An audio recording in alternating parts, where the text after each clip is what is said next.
I'm going to tell you how completely letting go changed my whole life, and I'm going to show you the same things that you can do to surrender to the universe and change your life.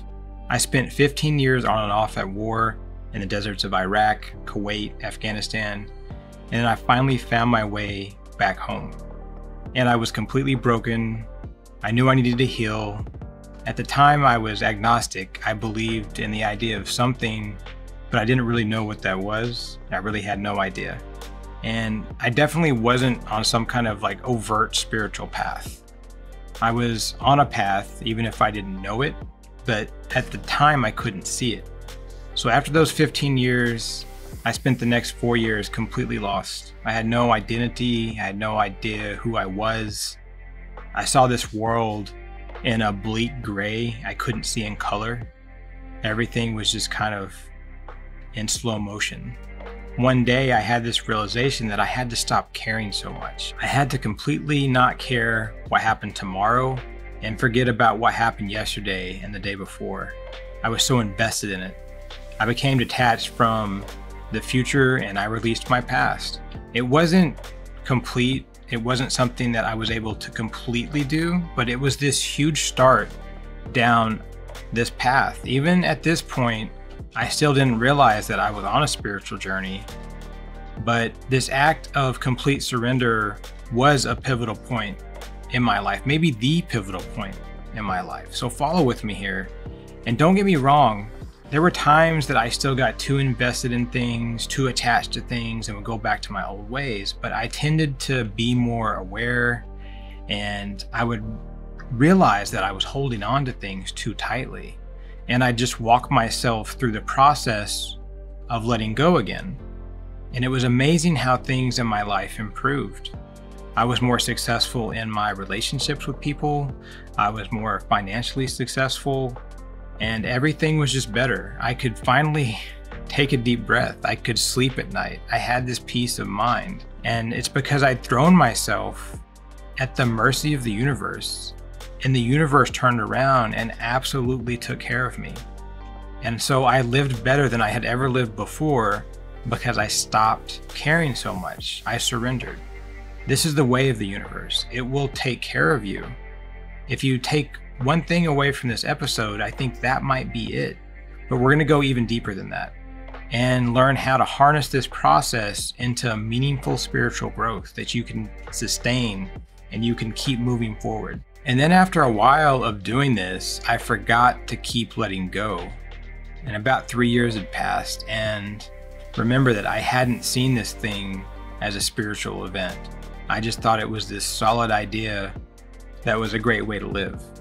And as time went on, my commitment lessened, and so did my awareness of remembering to let things go. I started to care more about things. I started to be more attached to things again. I stopped letting go. And my surrender wasn't very strong, and I started to fight the universe again. My quality of life began to decrease. And then out of nowhere, I had this sudden moment of pure understanding. It was clarity of the universe. Some may call it a spiritual awakening. Everything just made sense to me. I don't think I'd have gotten to this point if I hadn't had that moment of complete surrender. And I think if you're on a spiritual path right now and you're watching this video, remember that maybe the act of surrender and letting go takes you down that spiritual path further, if you want to get further down that path.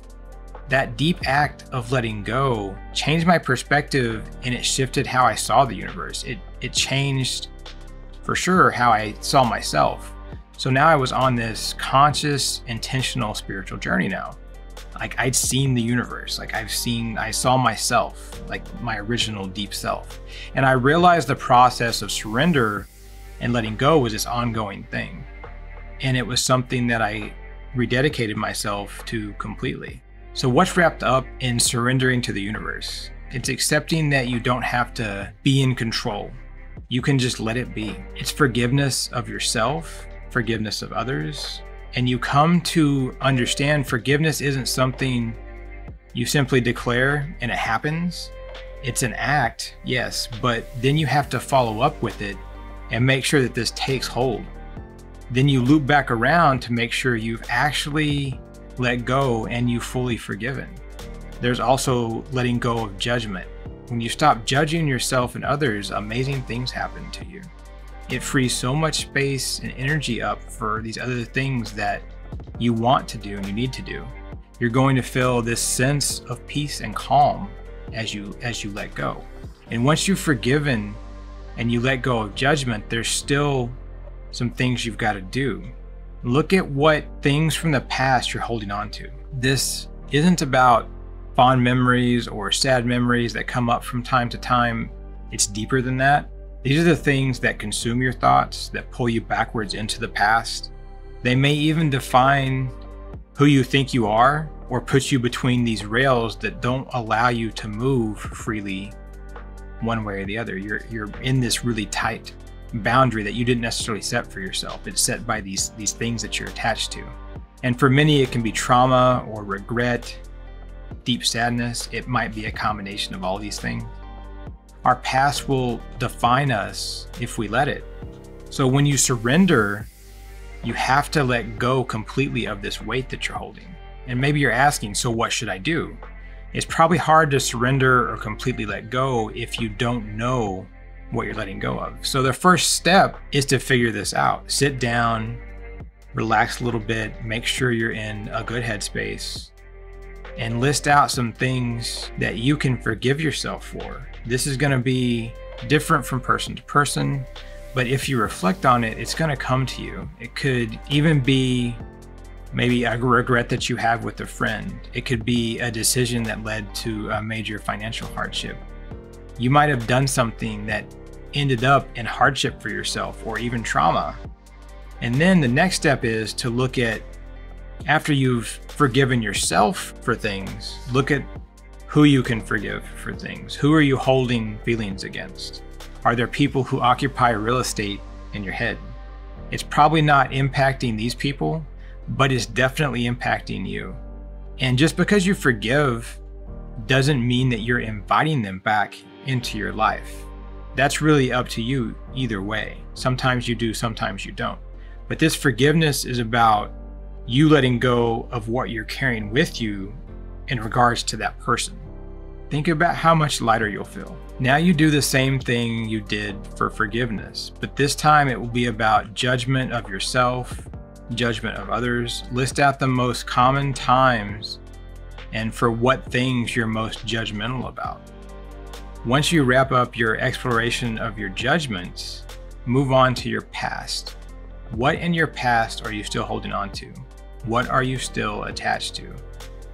What's pulling you backwards? There's always stuff in people's lives that's pulling them in the wrong direction.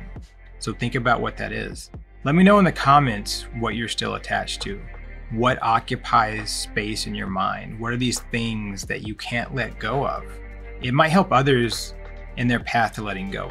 They might see something that you wrote in the comments and think, oh wow, I'm doing that too. It's something that I need to work on. So let's help each other out. So now that you know your attachments, how do you move beyond them? You've written out and recorded all this stuff that's weighing you down. And that by itself is a huge accomplishment. So please acknowledge yourself for that. We need to acknowledge when we make progress. And so now you want to distance yourself from these things and start to let go. You need to have a system in place. So consider journaling about each of these one at a time. For each one, ask the question, how does this serve me? Your answer is often going to be that it doesn't serve you. Write about that and explore how each attachment is impacting your life.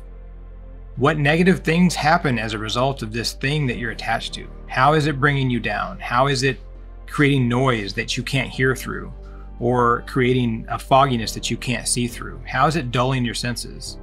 And journaling isn't for everyone and it might not work for you. So instead you might find someone that you can discuss this with. The key is to find an outlet. And if neither one of those things work, there's other options. Go for a walk on a nature trail, and as you're walking, discuss this stuff with yourself and work through it. You can reflect or meditate with it to work through it. Really, there's all kinds of spiritual practices or modalities out there that might work for you, but find what works and work through it.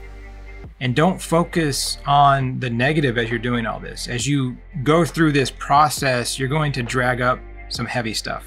It's inevitable. But don't get bogged down in this seriousness and the sadness of it all. Maintain some lightness and positivity as you work through these processes of letting go. And understand and know that by doing this, you're bringing yourself into the light. You're shedding all this weight you've been carrying, and affirm to yourself that that's what's happening. Literally tell yourself out loud that this is helping you move to an amazing place. Sometimes saying things out loud has great power. We talk about that on this channel quite a bit. And don't focus too much on the future. As you free yourself here, you may be tempted to focus on the future. It's perfectly okay to have goals, to be moving in a certain direction that feels right to you, but don't become too invested in a destination. Learn to love the journey along the way. Being too attached to the future can oftentimes be as bad or even worse as being attached to the past. It can lead to expectations and anxiety. You might feel stress about what may or may not be. But that's the thing about the future. We never know what it's going to be. We never know what's going to happen. So if we get too invested in it, if we picture it as something too solid, it's probably never going to look exactly like we hoped it would look. So live your best reality every single day, now, today, in this moment, and it will create an amazing perspective for you.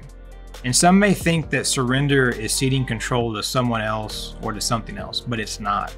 Complete surrender is such a powerful act because it's empowering you. When you completely let go, you're now in full control of yourself for the first time ever. And you'll do it without even trying hard. You've been holding tightly onto this mirage, this thing that's not real. It's an idea.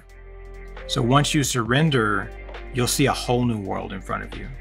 One of the things that might help you on your path to surrender is meditation. Check out the video on your screen for a discussion on self-discovery and meditation. Until next time, I wish you peace on your journey.